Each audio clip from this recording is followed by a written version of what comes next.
Welcome to First Church of the Nazarene. We as a people gather here to worship God, connect with each other, and seek to serve the world around us. My name is Joshua Williams, and please laugh at these announcements because that really helps with Shane's self-esteem. Board elections are coming up. You can vote March 21st through the 28th. There are online voting options available per member request. Now, there's a lot of different philosophies when it comes to boards out there. Joy, what kind of board do you think this church needs? a groovy one with lots of character. Amen. I like Amen. it. I agree. Well, what do you guys think of my board? We're not looking for a ruler, we're looking for a board. Come on, Hunter, you know this! It's the church! We're not looking for a ruler! Who would even date someone like that? That's more. As a wife. Guys! Look what happens when we work with our board together.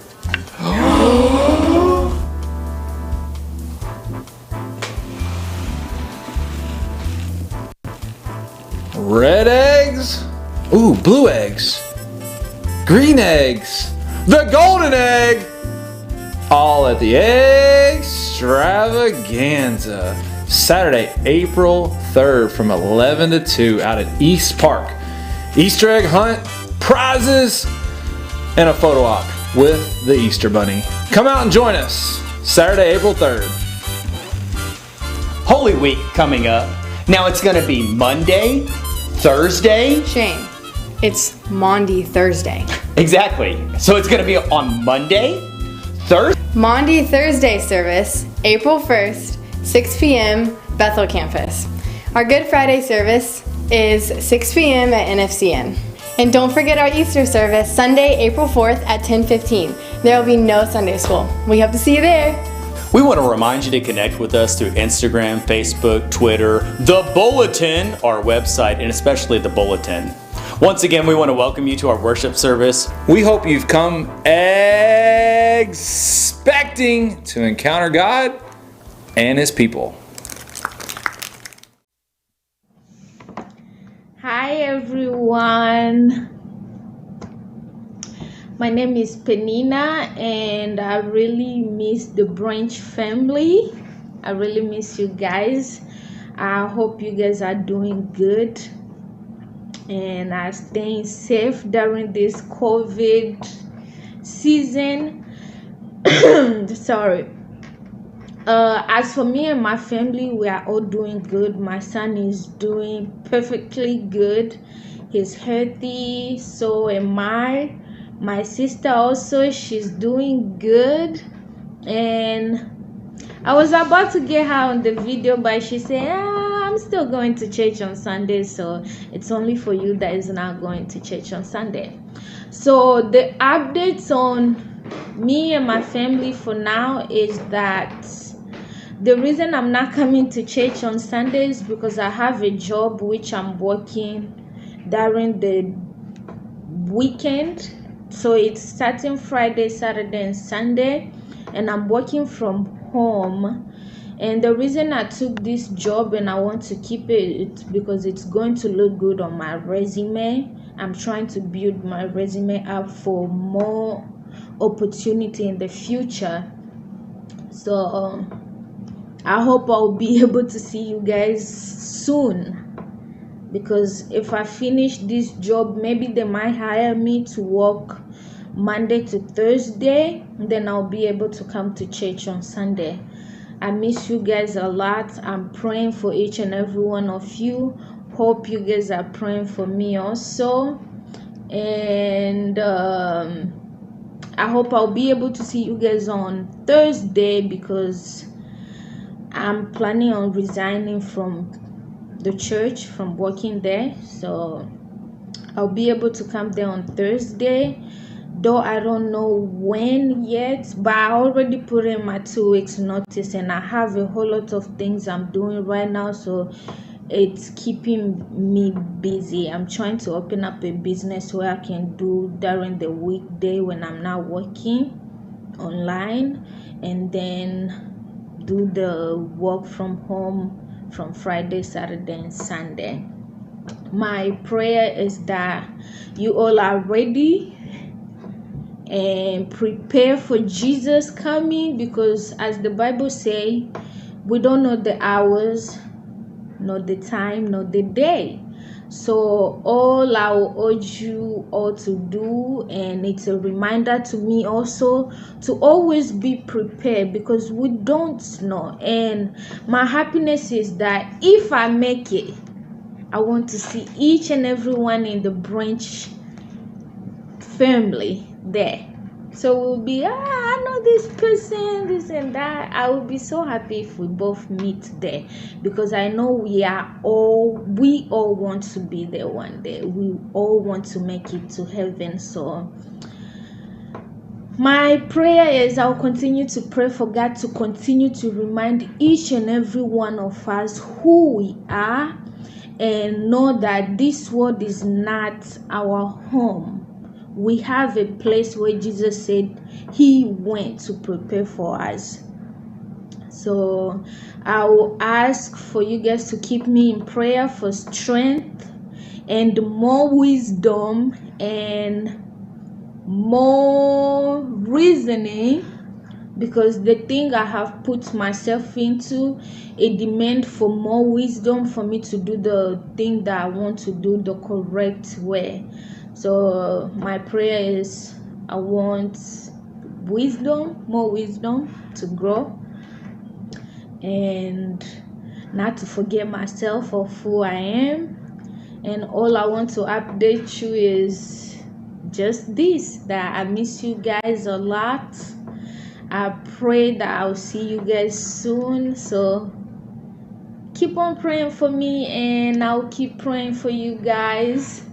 And I love you guys. Bye, Branch family. But not bye though, because I'll see you guys soon anyway. Bye. Well, Penina, whenever you see this, we love you. Thank you for that. It was great to hear from you. Well, I invite you guys to stand now. We're going to start off this service. And we're going to sing Do It Again. And we're just going to declare our confidence in the faithfulness of God. While we're in the waiting, while we're walking through trials, his promise stands, and he is a faithful God. Let's sing.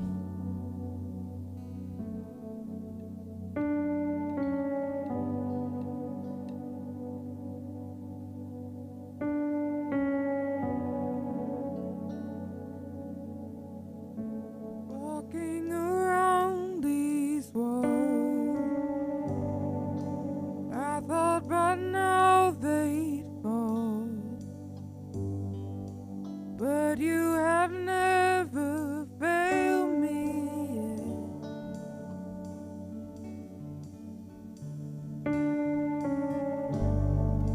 Waiting for change to come,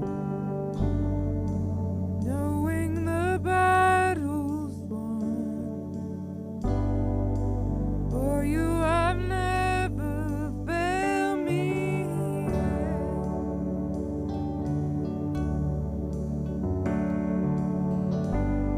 Your promise still stands. Great is your faithfulness, faithfulness.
your faithfulness, faithfulness.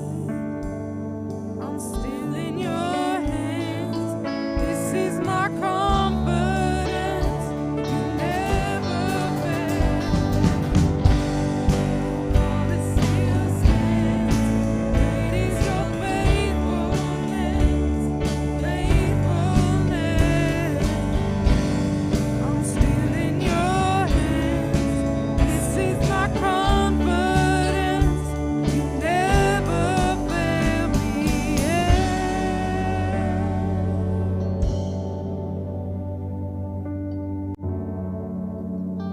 You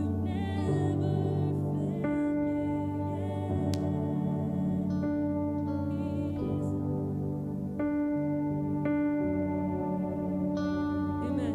You believe that today? I invite you to be seated now.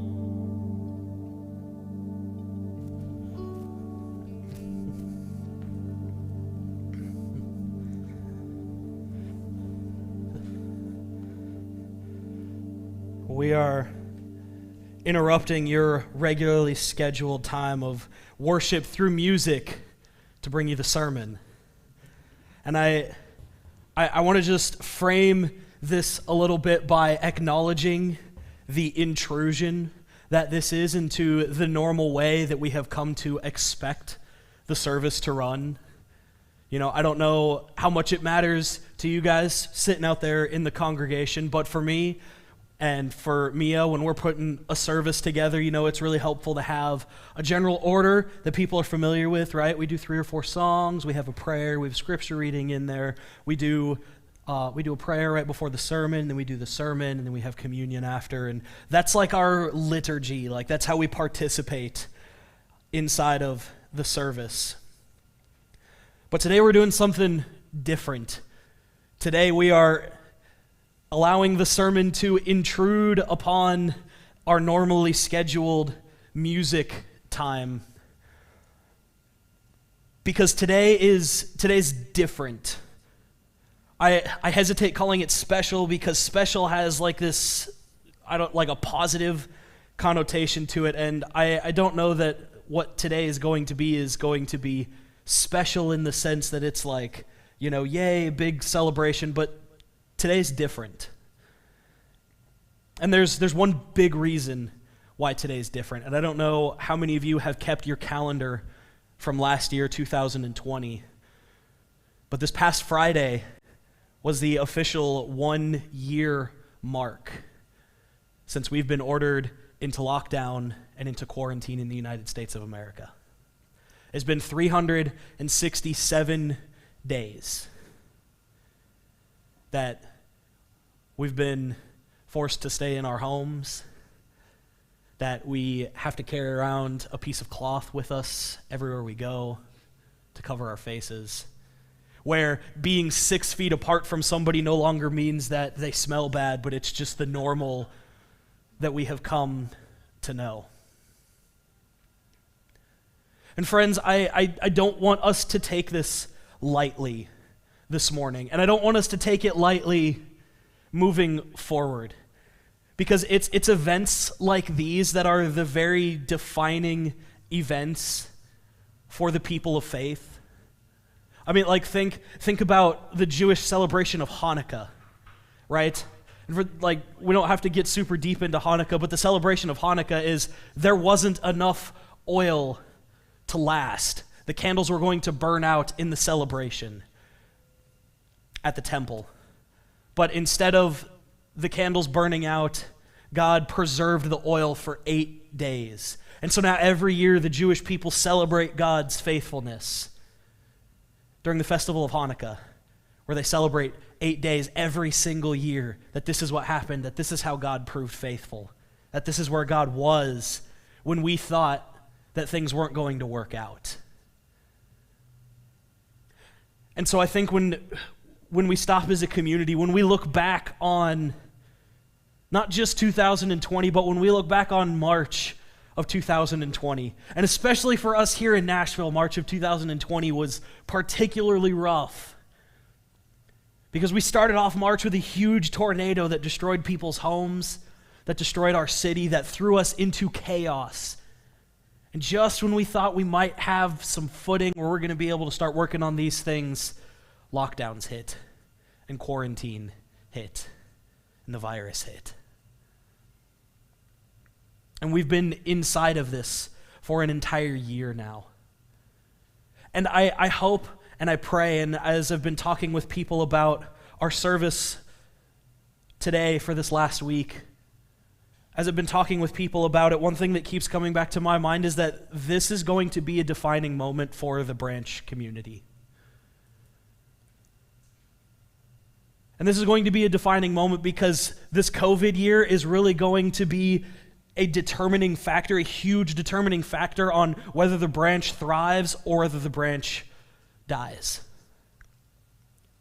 This last COVID year, the impact of it and how people will choose to participate and engage with the Branch moving forward, it's going to center around this. And 10 years from now, 20 years from now, when First Church is talking, or God willing, when the Branch is talking, and we're looking back on our history and we're saying, do you remember when we were in lockdown? Do you remember when we had a space that we couldn't meet inside of? Do you remember when we had just gotten a new pastor and we barely knew his face before we had to start watching him on TV? Friends, this last year is going to be a defining moment. And biblically speaking, when there are defining moments, there are oftentimes a lot of mixed emotions. Think about the Exodus. The people get brought out of oppression, they get brought out of slavery. They say, yes, we're out of slavery, and then they get into the wilderness, and they say, the wilderness sucks. Think about the people in exile. We're going into exile. God is sending us into exile. The prophets say, because we've been unfaithful, how will we survive? God preserves them. And then they get to go back in the land, and they're like, yes, we're going back into the land, and they get back in the land, and there's nothing there, and they're like, the land sucks. It's defining moments. It's happy moments, and it's sad moments. And it's these things that come together and define us. And friends, I don't want us to just paint over this last year with the happy, joyful, evangelical brush and say that everything is okay, that everything is going to be all right. Because as part of our true and honest worship, as part of living in a relationship with a covenant God, this means that we offer all of ourselves, the good and the bad, the joyful and the sorrowful, to this God, completely and totally. And so this morning, I want us to acknowledge that right now, we are in a wilderness, and we have been in a wilderness for a full 367 days. That we have been journeying through, that it seems like there might be some light at the end of the tunnel, but if we're honest, we're still unsure. We don't know. Yeah, vaccinations are getting out, but last I checked, there were like 3 new strains of COVID that had just presented themselves in America. We don't know where this is going. And so today is going to be a day of sitting in the wilderness, but it's also going to be a day of crying out to this God that we're in covenant with. It's going to be a day of saying, God, we want to see you do this again. We want to see you preserve us and sustain us and do awesome things for us. But right now, we don't know how it's going to happen. We can't see it. And this type of worship we've talked about before, this type of worship is called a lament. So today we're going to engage in a lament service. We're going to sit in the wilderness with each other. We're going to sit in the wilderness with Jesus, and we are going to cry out together with one voice. But as we are crying out, I want us to stay rooted and grounded, not just in the presence of the Spirit, but also rooted in Scripture, because that's what I do. And so our text for this morning is going to be Mark chapter 8, verses 1 through 10. And if you've been following through the Lenten devotionals, this is the text right before the text from the Lenten devotionals this week. And so you can still follow through with the devotionals and just read the text before for today's service. But this text from Mark 8 is going to be our roadmap. It's going to be our guide map for this morning. And so I want to read this to you and then proceed into talking about it. Mark chapter 8, verses 1 through 10, it says, "In those days, when there was again a great crowd without anything to eat, he called his disciples and said to them, 'I have compassion for the crowd because they have been with me now for 3 days and have nothing to eat. If I send them away hungry to their homes, they will faint on the way, and some of them have come from a great distance.' His disciples replied, 'How can one feed these people with bread here in the desert?' And he asked them, 'How many loaves do you have?' They said, 7. Then he ordered the crowd to sit down on the ground, and he took the 7 loaves, and after giving thanks, he broke them, and he gave them to his disciples to distribute, and they distributed them to the crowd. They also had a few small fish, and after blessing them, he ordered that these too should be distributed. They ate and were filled, and they took up the broken pieces left over, 7 baskets full. Now there were about 4,000 people, and he sent them away. And immediately he got into the boat with his disciples and went to the district of Dalmanutha." This sounds really similar to another story you've probably heard, the feeding of the 5,000. There's actually 2 thousands of people feeding narratives inside of the gospel. The feeding of the 5,000 occurs in all of the gospels. The feeding of the 4,000, this one is a slightly different story. And I really appreciate this story because to me, this story zeroes in on where we are at today. The story zeroes in on a people following Jesus in the wilderness. In fact, the disciples even specifically ask, how can one feed these people with bread here in the desert? Jesus, we are a great crowd. We are following after you. We have left our homes. We have left everything that we have. We are doing everything we can to be faithful. But we are a great crowd. We have nothing to eat. We're starting to get hungry. We're starting to get weary. And if we get sent home, some of us aren't going to make it. How can we feed these people with bread in the desert? And there's a beautiful picture here of the provision of God, the provision of Jesus inside of this wilderness area, echoing the manna falling from heaven during the Exodus event. But I want us to look at and I want us to define wilderness. Because I make a pretty bold claim saying that we are in the wilderness, right? That we are wandering, that, yeah, Jesus is here and he's with us, but the circumstances around us, there's no water, there's no food, there's no nourishment, there's no sustenance. And so let's talk wilderness.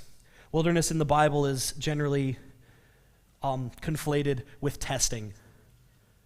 The people of Israel were in the wilderness for 40 years. The number 40 is also associated with testing. The people of Israel were in the wilderness for 40 years.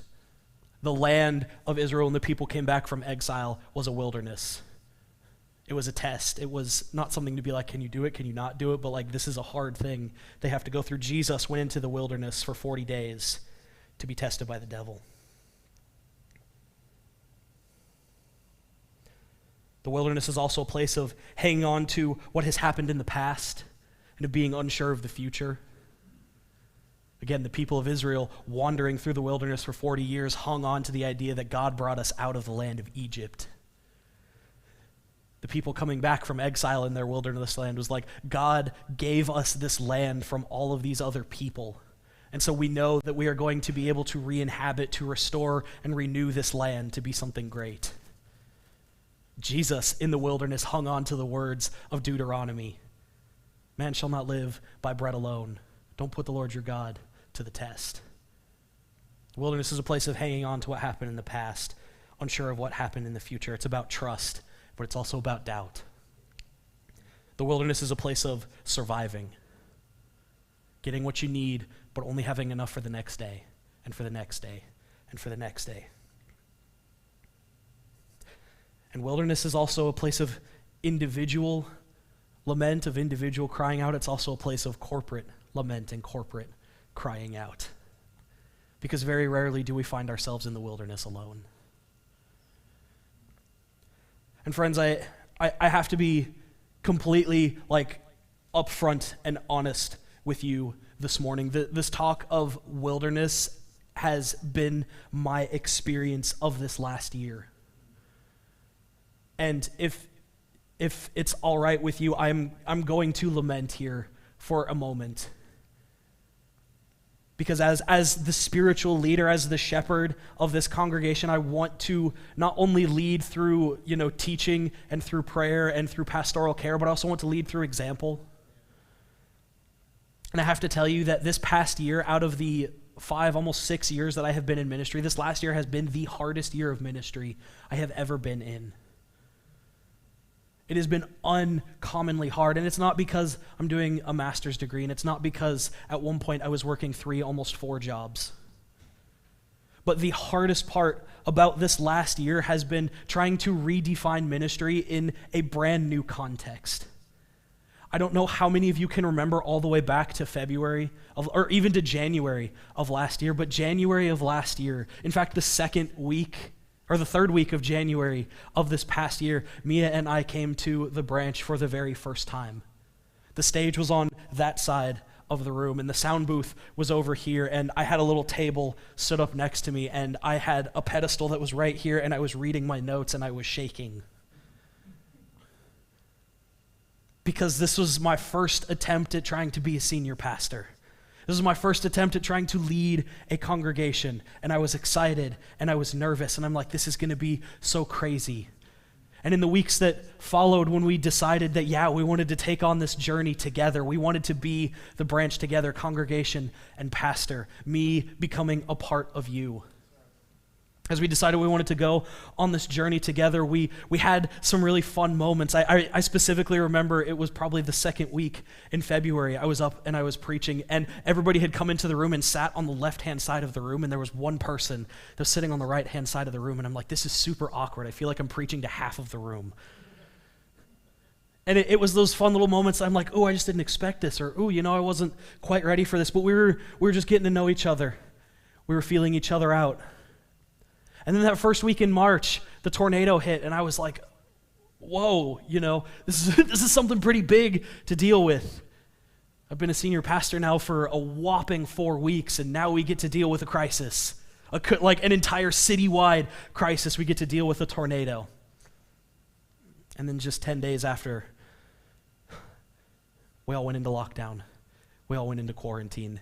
And we scrambled to try and get a live stream ready. And I don't know if you've gone back and you've tried to watch some of those live streams on YouTube, but they are rough. Oh man, are they rough, because we're using like a little phone camera and microphone, and the Good Friday service is almost unwatchable. It's really bad. But God has been faithful as I've looked back through the wilderness.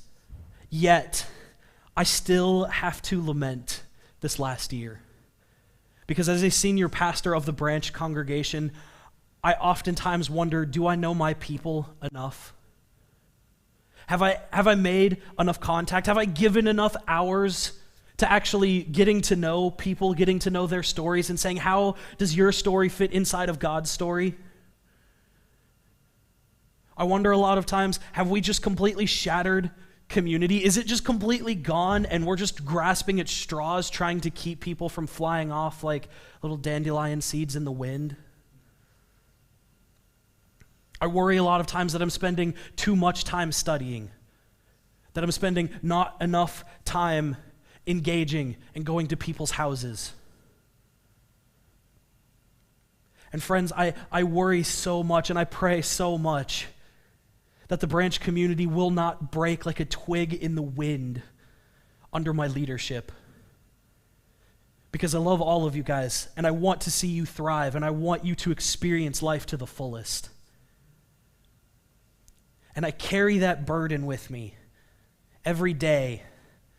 Whether I'm going to class or whether I'm coming home, I carry it on my shoulders to say, I want the best for these people. I believe that the journey that we are on, the Spirit is empowering us and is leading us to really good things. But we're in the wilderness.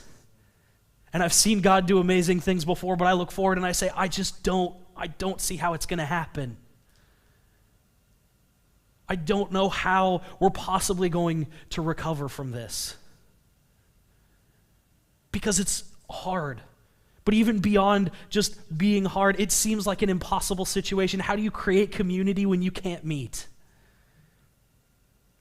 How can you be authentic with people when the representation of a person is a 2-inch thick screen in front of you? When the most common phrase of the last year was, "Is your mic on? I can't hear you."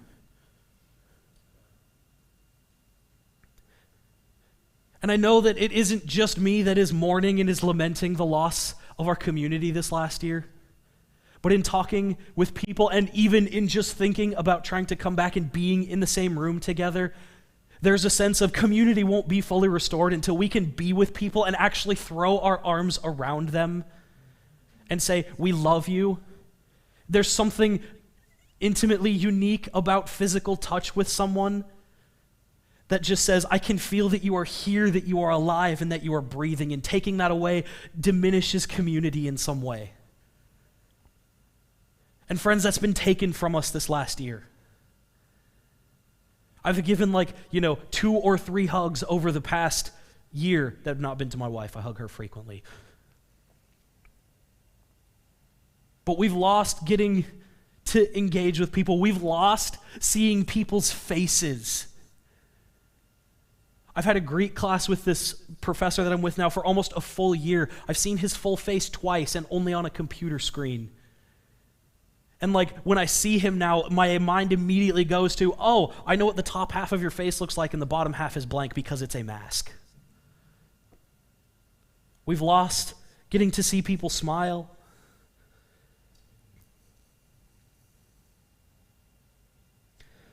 We've lost some kind of authenticity inside of community. And not that we're not pouring our hearts out to each other, but there's just something about being together, being physically connected together that you just can't do over the phone.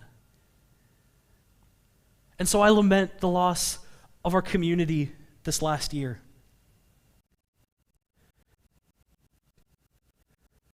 But I also have to come to a place in myself where I realize that this past year for me has not been as bad as it could have been. That, in all honesty, I'm doing pretty good. I wasn't financially impacted. I did not lose my job. I have never had to worry about where my next meal is coming from. And so inside of this last year, I often wondered, do I even feel the need to lament? Because while I carry burdens, while I carry struggles, I also have to admit that my life generally hasn't been that impacted. And so for me, it's super easy to just throw my hands up and say, yeah, I can accept the position that we're in because I get to stay home in my pajamas and go to class all day. Because I have water and heat and electricity and food. And friends, as I look back over this last year, there are a lot of people who have lost that. They have lost the security. They have lost the stability. They don't know where the next meal is coming from. There are a lot of college students. I lament for the college students this year. Maybe a little bit less like the incoming freshmen because they kind of knew what they were getting into a little bit. But I lament for the people who wanted to legitimately have a college experience with a college community because there's something that has been taken from them. There are no more late night study dates in the library. There are no, let's get together and do a group project with 8 of us in one room while we all sip on coffee and stay up until 4 in the morning. There are no more of that. There's no more like, let's all get together and do one big giant campus activity. Rebecca had this awesome thing called a silent disco, where you would all put on headphones and you would switch it to whatever channel you wanted to, and you would dance in the same room. And somebody coming into the room, it would be silent. All these people would just be dancing. You're like, it's super weird to watch, but it's super awesome to participate in. And we lost that this last year. And I lament that from this last year because it's gone. And I want it back. Maybe even looking beyond what COVID has done to us this past year, because the church is